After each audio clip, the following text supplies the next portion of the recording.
The NBA schedule, as he just mentioned, is out. So we start with some key games for the Lakers this season. Opening night, of course, taking on the Denver Nuggets in Denver. That's ring night. We're going to talk about that in a second. October 24th.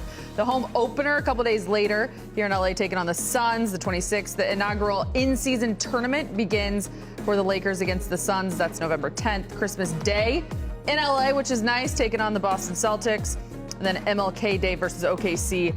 That is January 15th. So, Jovan, I'll start with you. I know you were here earlier this week as well, talking about all the latest. But big matchup right off the bat. That rematch with, obviously, the defending champs Denver Nuggets. Your thoughts on the opener? I'm excited for it. I think that the playoffs are where rivalries are born, and there's clearly some bad blood here. We could go down the list of all the things that have been said since this series, whether it's Denver referring to Michael Malone as the Lakers' daddy, him going on a podcast and kind of poking fun at LeBron and his retirement, LeBron responding to that on Instagram, Darvin Ham saying this bleep ain't over. So like they've gone back and forth trading barbs and jabs through the media over the last few months. These two teams do not like each other. I think this makes it the most compelling potential opening night matchup. It just adds some juice to it. And I think it's a great opportunity for the Lakers after the last couple seasons where they've had 2-10 starts and 0-5 starts and gotten off to on the wrong foot. For them to come out and land a haymaker, spoil their ring night, and I think send a message that if Denver wants to repeat, they got to go through LA.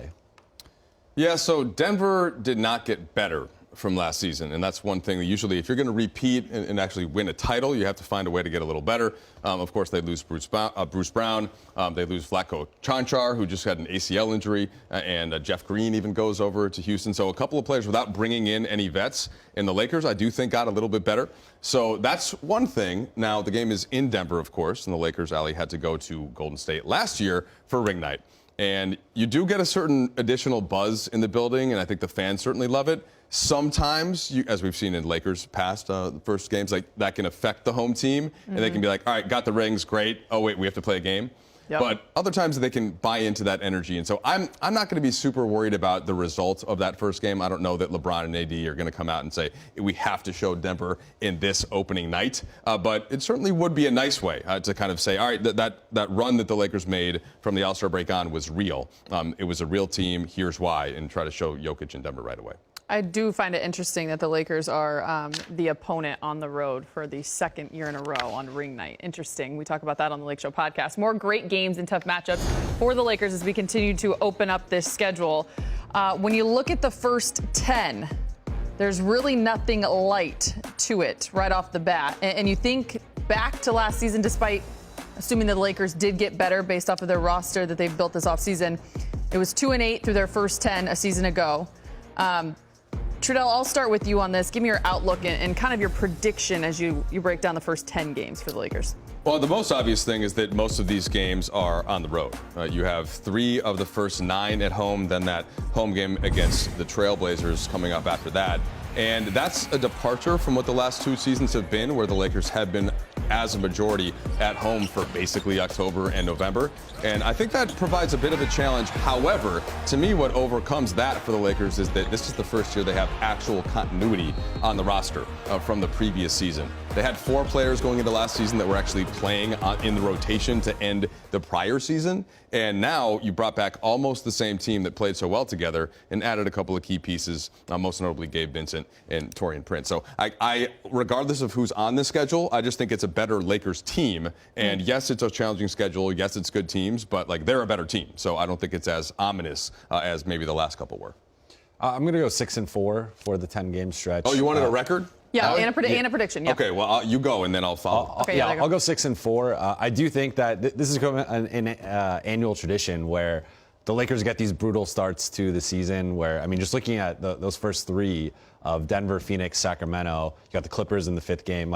So there are some winnable games. I mean, they're all winnable, but like Orlando a couple times, Houston, Portland, I think they got to go at least 3-1 over those 4. But they should at least split, if not go 4-2 across those 6, and I'll put them right now at 6-4, kind of conservatively. But I think it's for them. It's really important to get off to a good tone to start the season, because again, 0-5, 2-10, some of these recent starts that they've had, I think have kind of put them behind the 8 ball in terms of positioning. So if they can go 6-4, 7-3, put themselves top 2 or 3 in the West early, I think that'll help them later on. I'll grab 7-3 from you. I think 6-4 is a good number 2. And again, regardless of who the opponent is, they're going to have LeBron and AD healthy going into the regular season. That's the biggest factor right there. Then they're going to have these other motivated players, whether they're re-signed Lakers, and I think very importantly, they're going to have Austin Reeves coming in off of Team USA basketball in great shape. I just spoke to some people that have been in camp the other day and said that he's just been terrific in practices. I think he's played well in the games that we've seen as well. And that's, I think, another just motivating factor, a player that's made the rise that he has and can help carry some of that action early in the season. So even with a tough schedule, I think the Lakers will be clicking on cylinders, and 7-3 is a good number.